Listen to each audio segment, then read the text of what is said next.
Beaming out across the galaxy, this is where conspiracy on the wild side meets the perspective of a lifetime.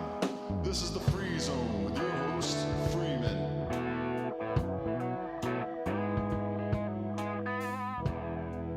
Hello and welcome to the Free Zone. It's good to have you all here, and I have an amazing show for you tonight.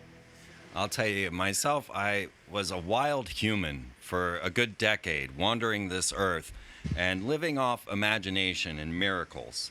I existed outside of my cage, but I was still inside of the zoo. And the zookeepers began coming after me, cameras going up around me, riot squads and legislation keeping me out of homes and into a corral. My water supply was poisoned, my food was cut off, and soon my skies were filled with poison. And as any caged animal, I did what I could. I sought my only escape, and that was to inform the public on what was going on, to try and convince the other animals in the zoo that they were in a zoo, and that our zookeepers did not have our best intentions in mind. So as we seek to understand, after 2 decades of looking into media manipulation and chemtrail propagation, we have been seeking an understanding of the point and purpose to all of these campaigns that we are suffering now, enslaving our minds. And to this end, I have invited Cara St. Louis, who is an American activist and author. She's been traveling the world, spreading the word about the aerosol war for over 5 years. The question she was asking herself was, why do we allow ourselves to be medically experimented on? And if we simply find and remember who we are, the power of us makes it our escape.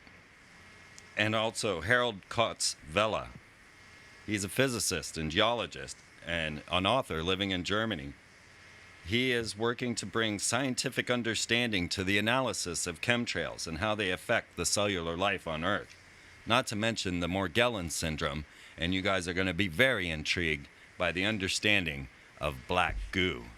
So welcome to the show, Cara St. Louis and Harald. Oh, thank you very much. It's great to be here. Hi. Well, we're gonna start this story out looking at this chemtrail phenomenon and taking this to Morgellons, taking this even to sentient extraterrestrial life that may be controlling the very soul of our planet. And this is going to be an amazing ride. So I know that Harald is more the expert in this field, but please, folks, stay tuned as we get with Cara and start looking at why we allow this to happen and how the media propaganda is destroying our imaginations and disallowing us our own freedom and liberty in this world.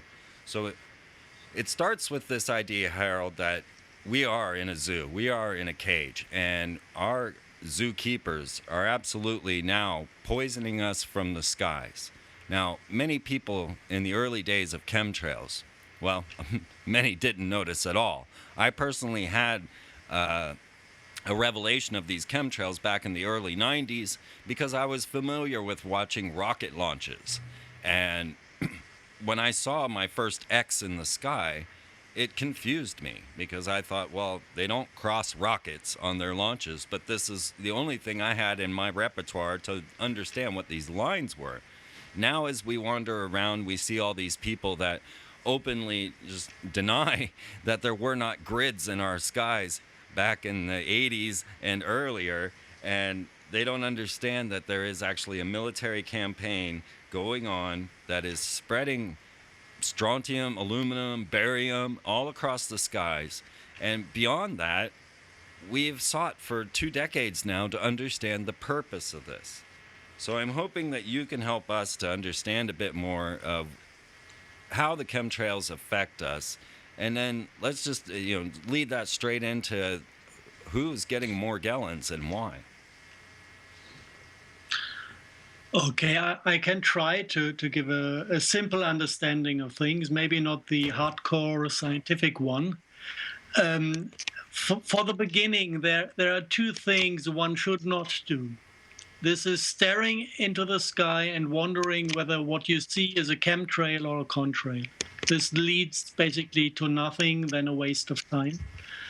And the second thing one should not do, I mean, it is giving hints, but it's not leading to any hard facts, is making chemical analysis of rain and soil and plant tissue.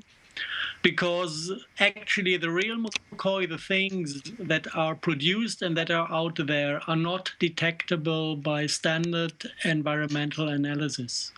All you can detect are the leftovers, the few percent of nanoparticle production that are raining down, that are soluble in soft acids, and these values appear in analysis, in standard analysis.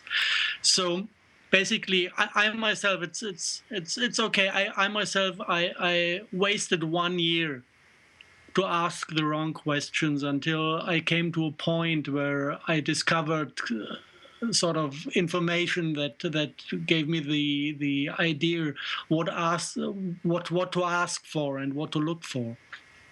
And basically, talking about climate change and geoengineering is a trap as well. They waste a lot of money to talk about it. There's a political agenda behind, but nothing of the things done is done for climate reasons. This is just a hoax to keep our minds busy. You know, just when somebody says, okay, we have to admit something is happening up there, then you can say, okay, somebody's trying to save our planet from overheating. And then, you know, the discussion is going into a completely wrong direction. Just to keep it simple and basic, there is a set of military technologies connected to the concept of having a rocket shield that utilize particulate plasmas to control plasma layers within the atmosphere, to create cloud layers to interrupt optical guidance and laser weapons. And there are many more possibilities to these plasma layers in the atmosphere. You can utilize it for weather manipulation, to use the weather as a weapon. You can utilize it to trigger earthquakes, mostly for political reasons. You know, if a small country, a third world country, doesn't like what the United States want to have, okay, then you can just tell them whether either you just do what we want, or you'll have an earthquake next month, and then normally they do what we want. Yeah. So this is kind of a military agenda. Putin himself had accused us of using an earthquake weapon, and I think that what you're speaking of is using HARP technologies in conjunction with the aerosol spraying, right? This goes together. The energy source is within the HARP system, and the control layer, or one of the energy sources, and the control unit is HARP for these military applications. And the plasma shield, the plasma layers are the ones who react. And then for earthquakes, you need an 11 hertz vibration electromagnetic. This is the frequency that goes down to into the soil, into the stone, and is triggering some water qualities at 10 kilometers depth. And you just need to go through the list of earthquakes and see where they origin from what depth they origin. And normally they should be kind of distributed equally. And 2/3 of the earthquakes we had during the last decade funnily are at 10 kilometers. So you can make your bill how much of this was politic. Okay. Well, that is pretty much where we're at in our understanding of the chemtrail campaign. It's an amazing feat that they've managed to keep us from knowing who is doing this. You know, there's not been a single, to my knowledge, chemtrail pilot to come forward and say, well, yeah, I'm spraying these. Now, just on a random question, I don't know if you'll have an answer for this situation, but there's so many theories that it's passenger liners that are fueled with this. But when I look up in the sky and I see grid patterns, I know that passenger liners don't fly in grids, and this wouldn't make any sense. Do you? Yeah, I heard that argument quite often. I wouldn't use it because it's very, very soft. If you have kind of two normal flight lines crossing each other and then wind in some angle to it, you get grids. I've even You know, seen because as many. it moves aside, then the next plane is following, the two lines move aside. So you can produce grids by normal airplane patterns.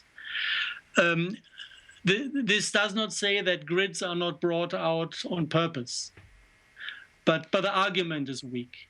Because if you add the wind, you can make grids even with two crossing lines. This is one thing. To get the solution to these questions, it is very, very helpful to understand the technology first. And this you can read in the Chemtrail manual of the US Air Force Academy. This is kind of the chemtrail class where the military staff is taught how to produce chemtrails and what to do with it. And there you can learn with a little bit background knowledge that chemtrailing is mainly about spray pyrolysis, which is the creation of nanoparticles within the flame of a jet engine. And there you have two possibilities. You can run processes from 750 degree to 600 degree in a normal jet engine, or you can utilize afterburner and rocket technology. And this goes at 1,700 degree downwards from the temperature. So basically, you insert weak chemistry into the flame of a jet engine, and what you get are crystalline nanoparticles. And this entire chemtrail class is just about what mixture you take to access what kind of nanoparticle quality, according to the crystal structure and the surface structure. It can be amorphous, it can be crystalline. It's all depending on temperatures and chemical mixing. And this is one thing you need to know. And you can do this by having these weak chemistry soluted in water and kind of bringing water droplets into the engine. But you also can dilute it directly into the fuel. And then the ultrasound nozzle that is kind of producing the fuel vapors is producing the size of the nanoparticles. So you can build up an infrastructure where these chemicals are already in the fuel. And we have some hints that basically the entire JP8 distribution system is built in a way that nobody is even asking the question whether this chemistry is in the fuel or not. We have 8,000 kilometers of pipelines. The fuel in Europe is coming with big ships from the United States, and there it goes underground into the pipelines. And even the people from the German army, they don't know what kind of fuel they're taking in. It's classified, and that's it for them. So, you know, this is the reason why you don't find chemtrail pilots that know that they're spraying chemtrails, because they do not know. At least for this aspect of having nanoparticles created within the combustion process. Now, I had the opportunity to see X-rays of what was going on inside of people's bodies, as there seemed to be some nanoparticles that were forming together inside of their bodies into different shapes and forms. I was blown away by these X-rays, and a lot of people have connected the symptoms of Morgellons and the possibility of nanotechnology forming inside of our bodies with this chemtrail campaign. Can we discuss a little bit about Morgellons and how this came to be, and well, at least the life cycle, if we can discuss just simply the life cycle of Morgellons and what you've seen in all of this? Okay, just to come from the chemtrail side, something everybody can observe is that you have two different types of flight patterns. One is at high altitude above the clouds, going on a regular basis. And then you have low-flying planes at about 9,000 feet, maybe. And they target like agricultural areas where drinking water is collected. And this is completely different set of chemistry brought out. And this is basically metallo-organic chemistry known as quantum dots. So these are chemicals that can process electromagnetic radiation and produce light, or do the other way around, collect light and produce electromagnetic radiation. And what they bring out is a mycelium of a special type of fungus, which brings us to the concept of self-replicating nanobots. So you have a fungus that grows within your body. This is the Morgellon fungus.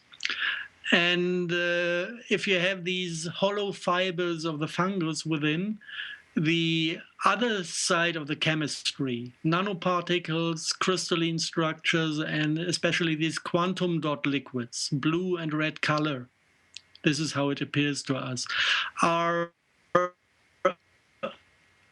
kind of collected by the fungus. This is a natural function of fungi to collect heavy metals and organic compounds with heavy metals. So the color is going into the fungus, and then what you get is basically a working unit that this is what is interesting for it's not military, this is intelligence community. What is interesting for them to have these kind of plasma antennas that are formed by the fungus to collect light from the DNA of the human, turn it into radio waves so that you can read out what the person is thinking and feeling and where he is, because every human has a kind of individual light pattern, like a fingerprint that can be read out from this thing. And the other way around, parts of the fungus can take in electromagnetics and turn it within the body into DNA readable light. So the overall concept is a read-write unit.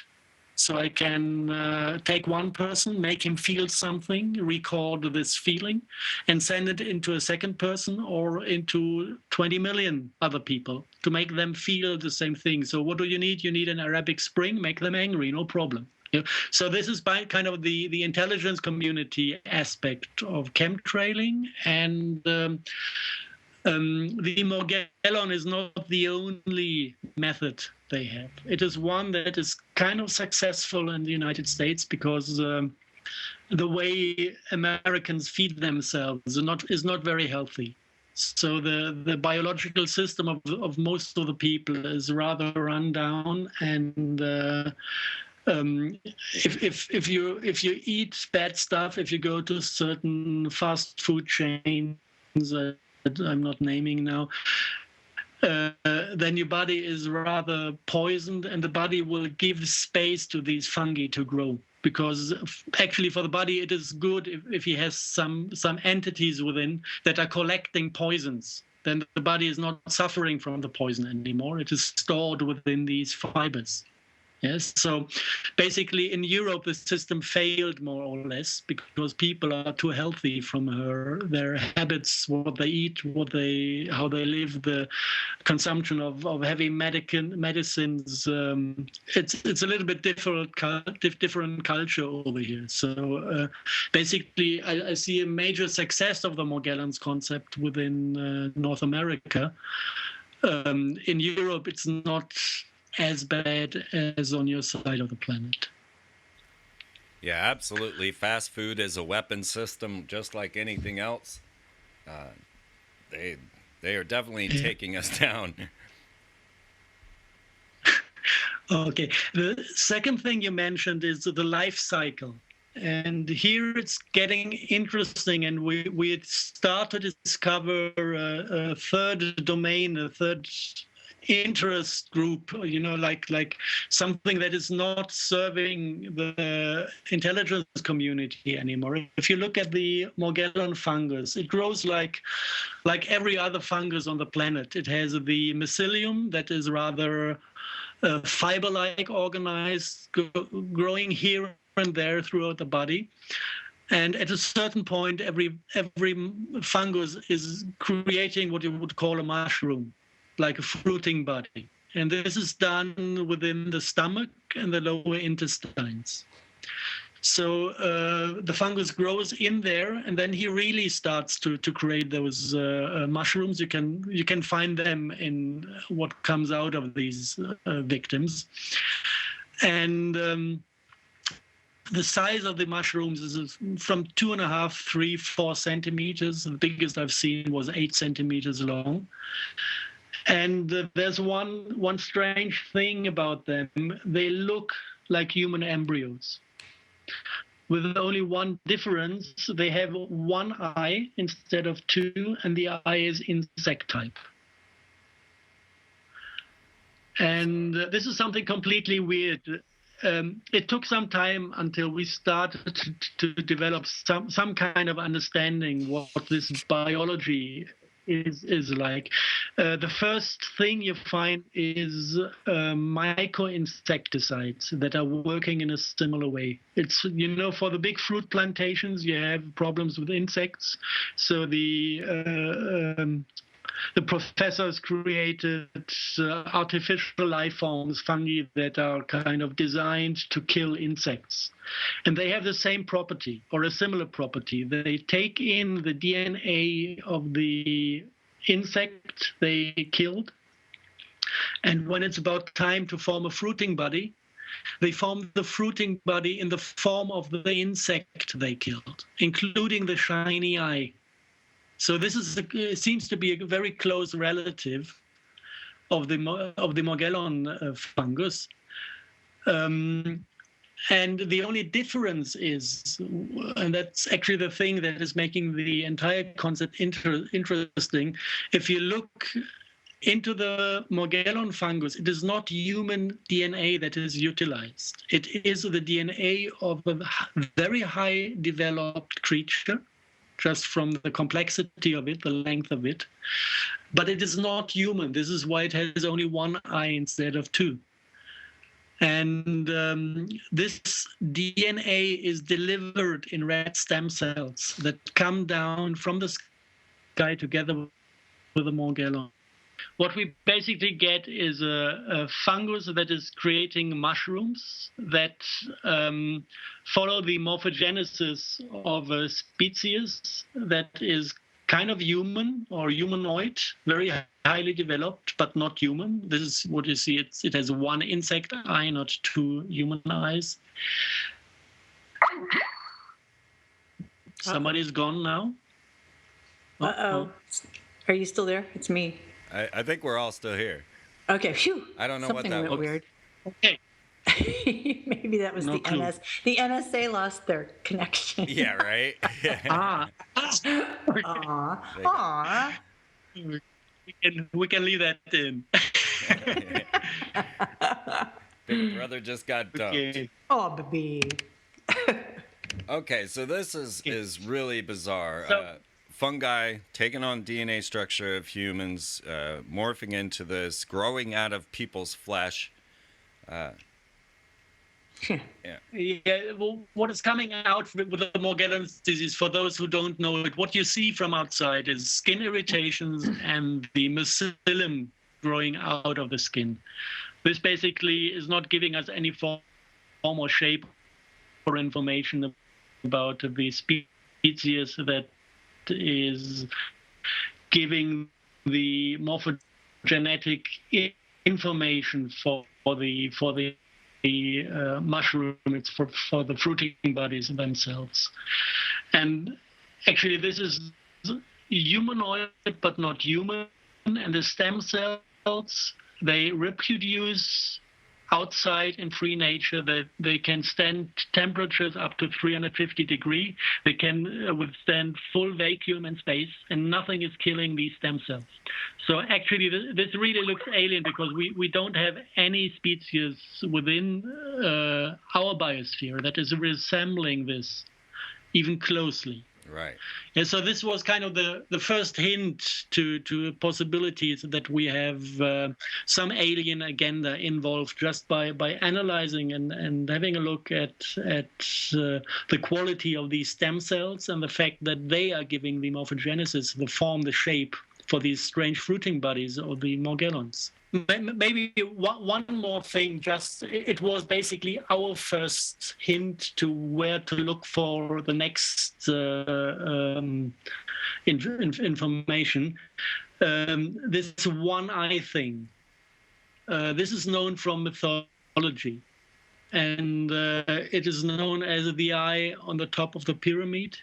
And if you look at all the pictures about the demons, archons, Gog and Magog from old scripts, from New Age art, it always has this one eye in the middle of the forehead. Yeah.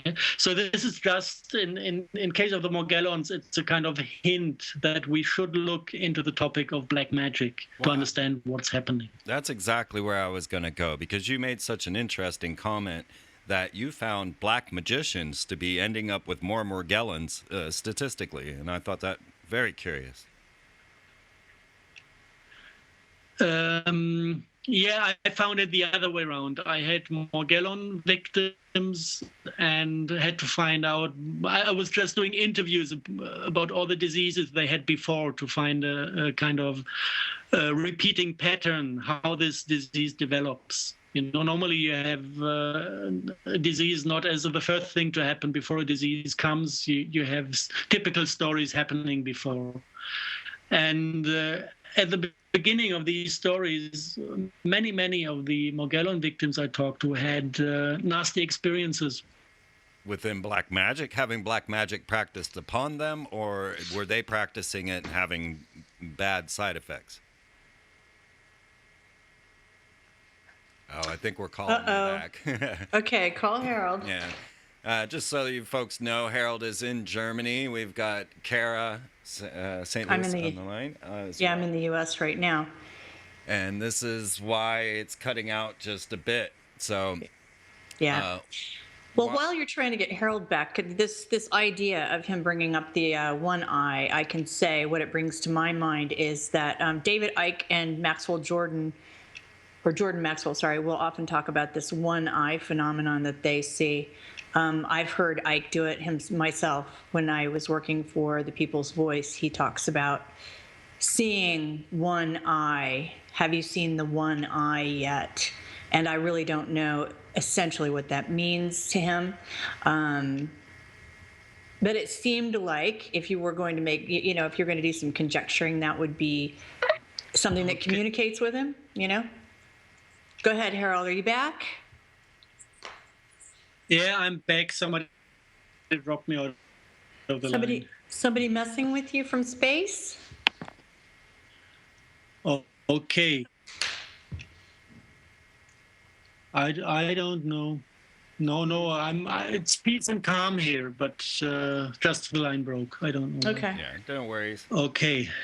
Question again. Well, we were up to whether or not the people that were suffering these effects were being affected by black magicians, or if they were actually practicing black magic themselves and having these ill effects. Oh, gee whiz. Did we lose him again? See, this is the thing. We start to talk about stuff they don't want us to talk about, man. And all of a sudden things get hard. Yeah. And I know he told me a couple of days ago he was under some pretty serious attack by a very powerful black magician himself. So this could be this could still be a struggle for him right now. He often encounters things like that. And he's got lots and lots of clairvoyants watching out for him in Germany who will tell him when he needs to get out of the way, in a way. You know what I mean? Oh, yeah. I've had some very similar effects. And when I was covering trauma-based mind control, Anna, Nicole, and Brittany, I would absolutely say that I was under a black magician psychical attack. And it led to the point that I was sitting there so frightened and not knowing why, and that my roommate moved out. He did not want to be a part. Oh man! Well, yeah, this is real stuff. People think it's a joke, and it's not a joke. It's very much a part of what the world that we're living in. And Harald is very, very much. He's very courageous and very fearless when it comes to dealing with the demonic side of all this stuff. And okay, he's back online. I just don't think he's joined us yet. But he deals with the demonic part of this all the time, and so he's always under attack. Yeah. Yeah, where'd he go? Anyway. I'm trying to add him in right now. Okay. So we're sending off to him now. Yeah, absolutely. And it's the empathetic and sympathetic people that are out here speaking, and we're the least likely to be out here talking. Yeah, there he is. Harald, I think somebody doesn't want you to say what you're saying, man. I'm here. They get. Looks like. Do it quick. Black magic. I do it quick. So we had one lady that there was a rich guy from the banking family that wanted to have a certain type of woman, and he booked a black magic ritual, and he got the woman he wanted to have. Right. And it took 2 years, and she started suffering heavily from Morgellons. So all these kinds of stories that were giving a link to the topic of black magic and practices.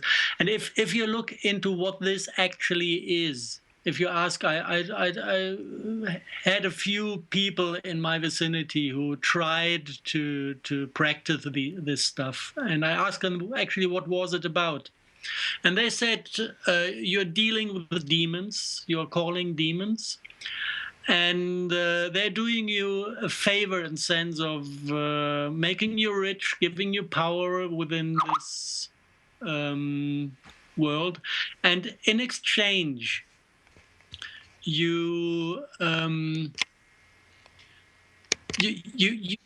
let them feed on your biophotons. You give them your life force, the energy within your system. They're allowed to suck from it because they're living from it. So basically, this is the deal they are making. You're feeding them, and they're helping you. And this kind of links into the last aspect of the Morgellons disease, which is that Morgellon patients have the feeling of crawling insects within their body. And this is connected to when the fruiting bodies are leaving the system. They have the sensation of a loss of life force, a loss of biophotons. It's pulled out of the forehead, going down to the lower intestine, and then something is born within them that is invisible. Now, interesting note, I have had a number of magicians on this show throughout the years, and almost every one of them is dead. Is that right? That's right. It's wow. Like Isaac Bonowitz. He was the first person to ever get a degree in magic through Berkeley University. Wrote a book called Real Magic. And I got his last interview. Now, no one knew he was going to die. He was young. He was whatever. And, right. And another who was on, two of them specifically died right after the show. Wow. Now, why do you think that is? I really don't know. And it might be right what Harald is saying here about the practice of black magic. And this has constantly led me to the understanding of these guys, that the elite, the elite magicians that rule our lives, the ones that you and I are going to talk about in the second hour, they are seeking this immortality for this very reason, because they have had their spirits and souls sucked. And and that's why we are moving towards this transhumanist agenda and getting everything, because they don't want to pay the piper. Right. Yeah, yeah. They don't want to pay the piper. There will be a reckoning in the end. And I wonder at have you got him back? No, but I will. Okay. I wonder, Harold and I have both kind of landed on the same thing right now. And when we do that, we have to without realizing that either one of us was going in that direction. That happens to us a lot. And when it happens, we really have to pay attention to that. And one of the things that we're both talking about right now, independently of each other, is something called the Cozy Rev Mirror. Have you heard of this? No. There's not a lot to know about it right now because it's very difficult to get any information about it. But there was this fellow in Russia called, his last name was Kozyrev, and he was in the first half of the 20th century. And he developed this, what he called a mirror, and it was made out of aluminum, and it was used by many, many scientists around the world to manifest objects, to send thoughts, for ordinary, so-called ordinary people to get inside. And it was actually big enough that it was sort of cylindrical and you could get inside it. And you could send thoughts across the world, or you could know what other people were thinking. There he is. Get him. Well, that's amazing. I'm back. Okay. Well, let's go ahead and jump then. The next thing that you said, Harold, that completely blew my mind was the concept that a swarm of meteors had brought a carrier alien instinct, a predator that was here to take over our souls. Are you ready to go towards explaining this black goo?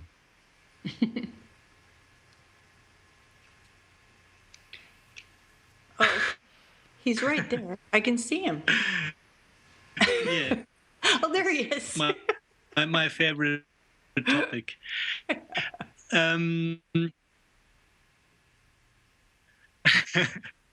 Okay. Well, we were pretty much leading there. Black goo. Black goo. Let's take it first from the scientific part.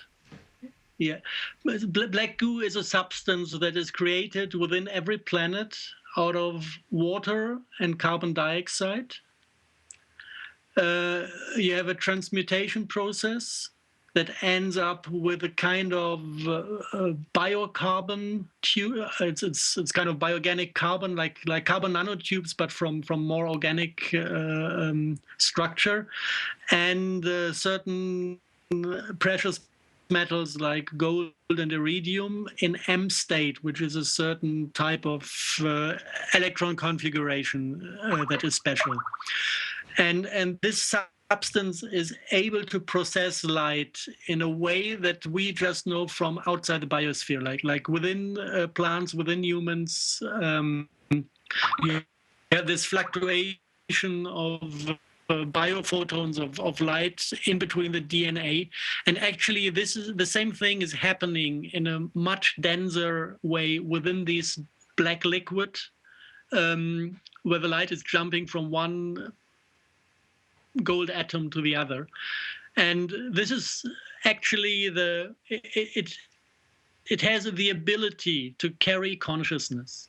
Nobody knows when this starts, when a planet is born in the very early beginning. This consciousness can be either very, very disorganized or low. Maybe it is inspired by other consciousness from the sun or other stars.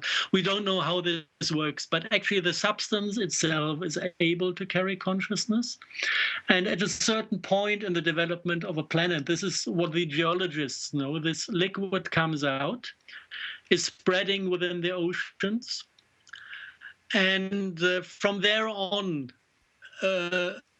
aspects of this substance is integrated into the developing biology and is carrying the consciousness of the planet into the developing biosphere. And from there on, you must have some kind of stable interconnection between the biosphere and the black liquid within the planet, in a way that this black liquid is giving inspiration to the biosphere. All the things a species that is born doesn't know or doesn't learn early enough. It comes as instinct. So this is the source of our instincts on one hand, and in the other direction, it must be something like immortal collective memory of what is happening within the biosphere.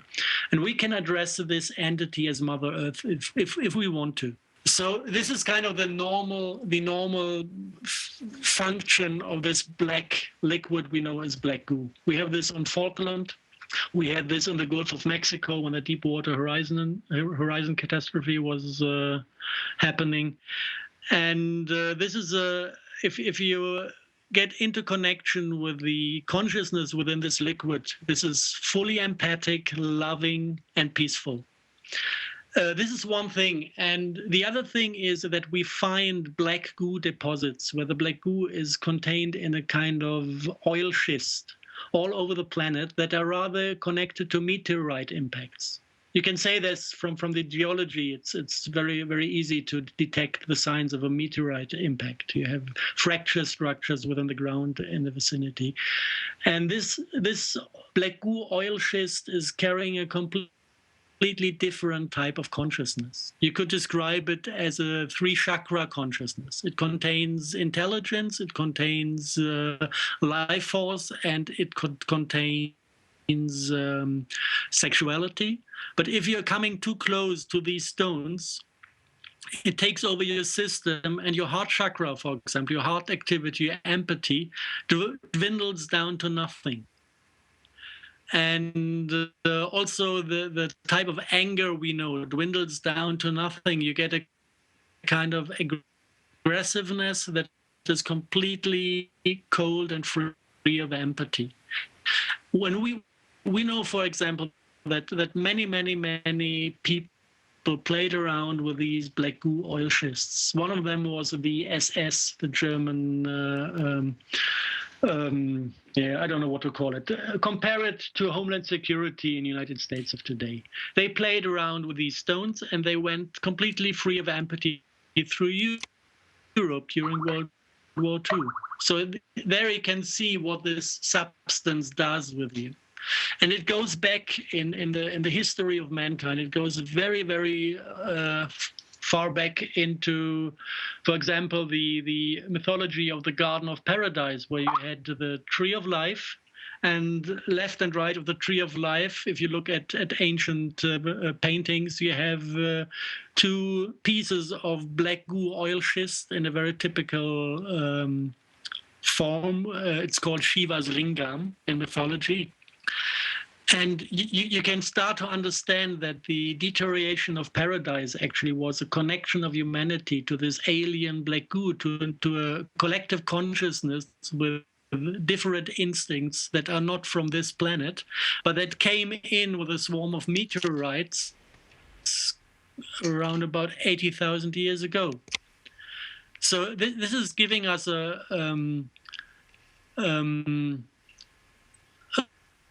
rough picture of what might have happened.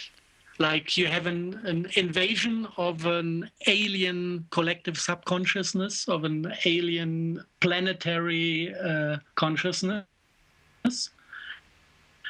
that is starting to interact in some way with the local biosphere. And this interaction is kind of telepathic. The same way you kind of pull instincts out of the core of the earth. When you grow up, you start to interact on a mental level with a different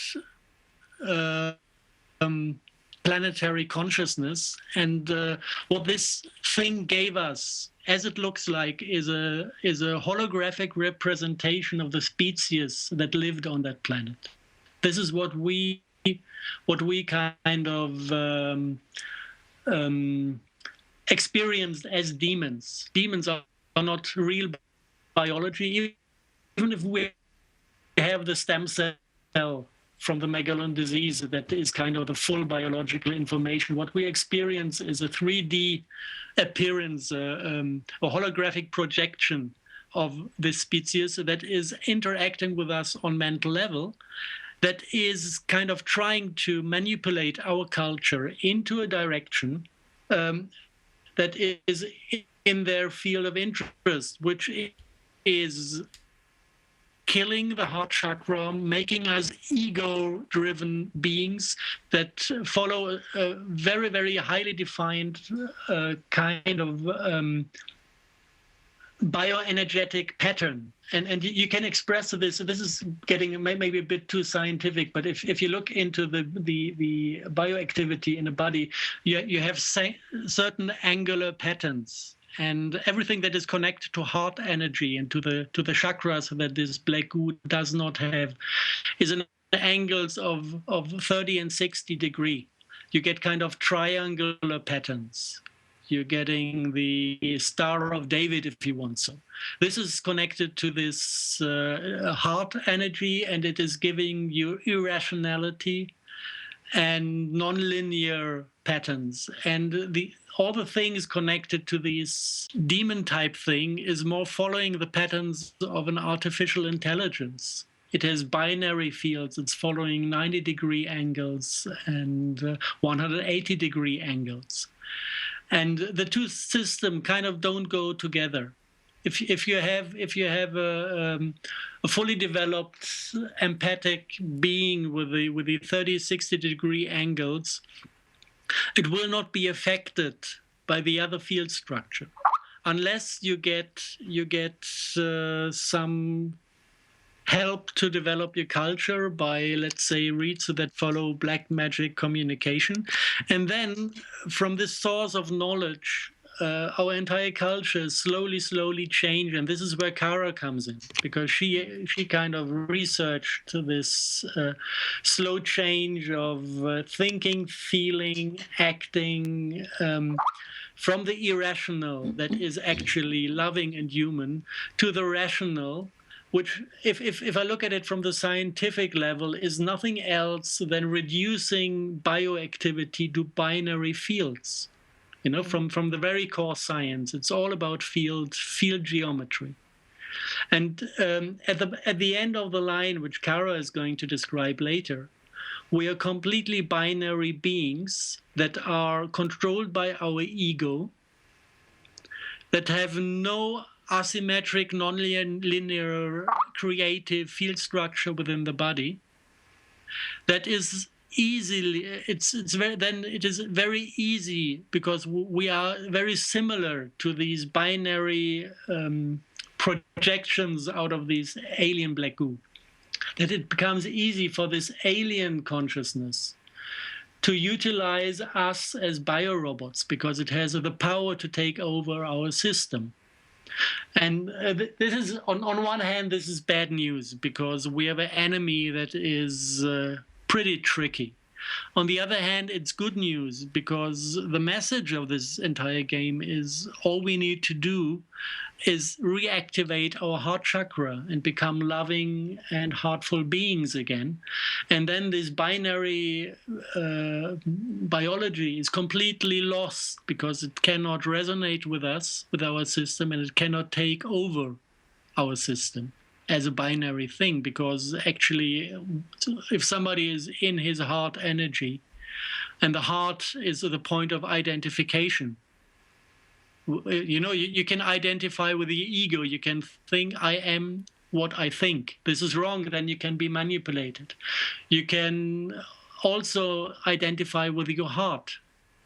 Then you say, what I feel, this is what I am. And then there's nothing in this world that can take over control over your biological system.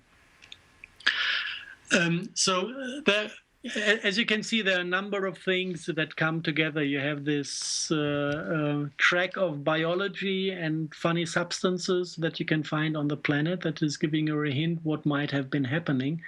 But the most important thing is to understand that what is happening started a very, very, very long time ago. It started 80,000 years ago, and we are slowly being prepared to come to the point of history where we are standing now. And now it's getting crucial, because the attempt to take us over is coming near as biorobots. Most of the people lost their connection to their heart chakra. Most of the people are poisoned to a degree. where the implementation of this alien technology to make us to turn us into biorobots is processing and getting close to the point where it can work. And on the other hand, we are intelligent enough and we've seen enough of this technology and biology to understand that there is a good reason to protect ourselves from it. So now it's getting kind of to the point of decision, whether they manage to take us over or we wake up and realize that what we experience as transhumanism is a trap of an alien AI that tries to assimilate this planet. And once we realize that this is a trap, we can easily stop it, easily.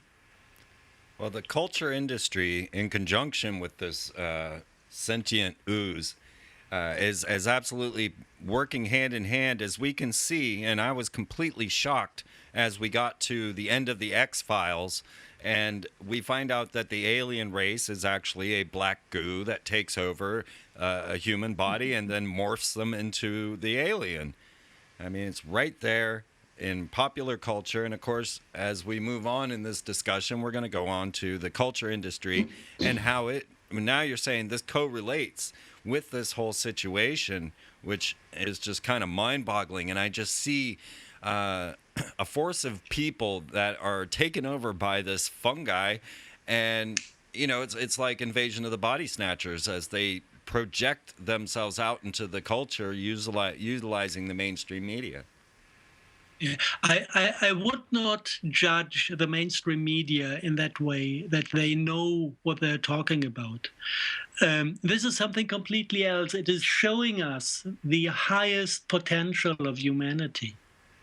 You know, if you follow them, if you follow their way of being, you need to go to school and learn bullshit to function in a rational society. If you follow our own humanity's kind of core of being, we are creative, and we have the ability to know everything that you can know just by looking into our heart. So, and this comes with creativity. So most of the people writing scripts for Hollywood, you know, what they seem, what they think that comes from their imagination is just their ability to see the truth. It's all there. And the trick is that all the things that are produced in Hollywood are claimed to be fantasy while they're real. Of course, there is fantasy in between as well. Some people just dream their personal dream and put it on the screen to amuse other people. But especially the films and the media products that touch a lot of people, they touch a lot of people because all these people feel that there's truth in it. Yeah, so this is kind of just a hint to the highest potential of humanity. And the thing is, there's something else to it. The moment you have an active heart chakra, and you align your thinking with your feeling in the heart, humanity becomes creative in the sense that the reality we live in is following us like a dream follows us when we dream at night. And this is kind of the ability that is also unique with humanity. No other species has that, and no AI has that. And this is why we have this concurring concepts of control and creation on the planet. We are a species that have the ability to create just by thinking and feeling in synchronicity, in harmony. When thinking and feeling is in harmony with each other, then we create. And all the other people that try to tell us that we arrange our world, we build our world by controlling. This is possible, but it is the worst way of doing it. It's you know, it's a hard job to move matter around. And it's just it's poor to try to do it if you have better possibilities. So, but I think Cara can do this part better because this is the main focus she has on how they tried or how they managed to destroy our ability to imagine over all those years that passed. Absolutely. And folks, their book is Dangerous Imagination, Silent Assimilation by Cara St. Louis and Harald Kautz. And you want to get a hold of this book because it's a deep research into all of the things that we've been talking about so that you can get much more. And of course, as we move this over into understanding the culture industry and the power of our imagination and how the world can function on synchronicity and miracles because of the love vibe that humans create, you want to stay tuned. So if you are a member, please join us over in the members section. If you have not signed up for a membership yet, try it out. Come over to freemantv.com, sign up for a month. It's only $7, and you can listen to all the back catalog that we have here and get to know more and more about this situation, because we have been talking about this for 2 decades now. And finally, we're finding someone that's getting close to the heart of the truth.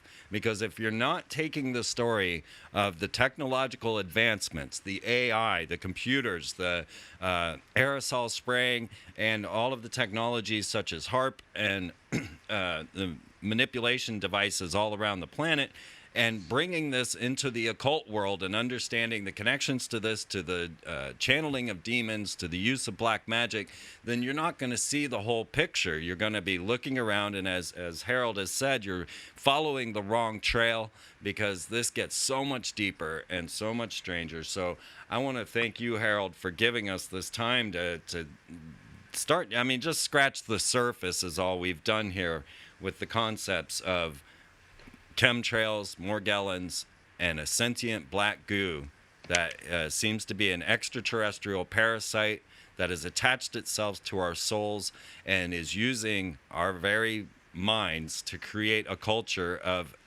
apathy. So, Dangerous Imagination, Silent Assimilation is the book. Do you guys have a website? I'm sorry, I didn't look that up.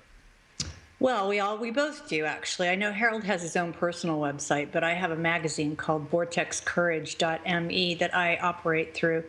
Harold, what's your website? We have I have two different online. One is for the medical solutions to the Morgellon problem, which I found important to distribute. This is timeloopsolution.com. And I have a kind of personal website where I publish a little bit about the geoengineering stuff. This is aquarius-technologies.de. All right, and fantastic. Of course, those will be linked right up here. Yes? Okay. All right. And the magazine, which sometimes I'm lucky enough to get Harold to contribute to as well, is Vortex Courage. That's VORTEXCOURAGE.me. And that's how you can get a hold of us in that way. All right. And will they be able to get your book there? No, actually, the book's out through Amazon, as you would imagine. On the 27th, I understand that the German translation is going to be available, which is great. And you can always get that through hesperverlag.de, which is our publisher in Germany, or amazon.de. But also, I've had to actually, and it's actually been a really good thing, but I had to open up a Shopify channel. It's indie-kitchen, INDIE-kitchen, KITCHEN, .myshopify.com. And the real reason I did that is because what I discovered, a friend of mine in Canada let me know that in Canada, in Australia, and in New Zealand, our book was only being offered as Kindle. And frankly, Kindle is very, very easy to manipulate. And so they didn't want to put it in print, which actually made me laugh. So I decided to pull it from Kindle in the English-speaking languages, because obviously they were just trying to manipulate the situation, and offer it through our Shopify channel. And also there are people in the United States using the Shopify channel because they don't want to deal with Amazon. But it's available all over the world in some way or another. Fantastic. All right. And any plans? You guys got any speaking engagements or anything coming up? I'm in the United States for a month, but I know Harold is going to be at Miles Johnston's international conference, like in a week or two, right? Right. Which is a lot of fun, isn't it? It's really a lot of fun to hang out with Miles. Yeah, it's always good for us to get together. It could be, but But what? We had a lot of attention on the last conference already. We did, yeah. If you look at downloads on YouTube of these, this is getting scary, because if you do this kind of work, you always need to have a close feeling to the attention you get and to the things that the other sides are into. I always try to kind of deal with especially with the intelligence community and with the black magic circles, in a way that I don't claim them to be my enemy. Actually, they're my friends, because they are all abused on certain levels. And what I try to give them is to have a chance to be aware of how they are abused, because they support things they would never ever would like to bring into the world by themselves. You have it's like on onion type structure. You have the military guys who try to protect their countries, and they are kind of getting their technologies from the intelligence community. And then the intelligence community is utilizing the things sprayed by the military to also get control of the civil domain of the normal people. And then you have the intelligence community that is getting the technologies from the black magicians on a certain level. CIA is a Yeah, you won't get any arguments here. Dealing with the drugs, Nope. Yeah. Right. And okay, now we're on the level of the black magicians. They get their knowledge and information from the demons, and even the demons are not even beings anymore. They have been assimilated by their own collective subconsciousness that had been kind of updated with an AI at a certain level. So at the lowest point, you find this AI at the source of the entire story. And actually, everybody has been following the same reflexes, not being in self-responsibility, but instead participating in the power of somebody who's standing above you, not asking questions, and at the end serving goals that you would never ever would have brought into the world if you would have been self-responsible. So there's nobody actually to blame, unless many different layers of people to whom I would like to say, please go into self-responsibility and take full responsibility of what you're doing, and then the entire problem is solved. Right. And everybody can kind of laugh and say, okay, we don't even need to be enemies anymore. And there you have it, the friendship agenda taking off once again. It doesn't matter what topic we start on in this show, it always comes back to the same thing, and that is your heart, folks. So open them up and allow these feelings to flow, and we can eject this parasitical mind control that is going on right now. So we will see you all next week. Thank you for tuning in.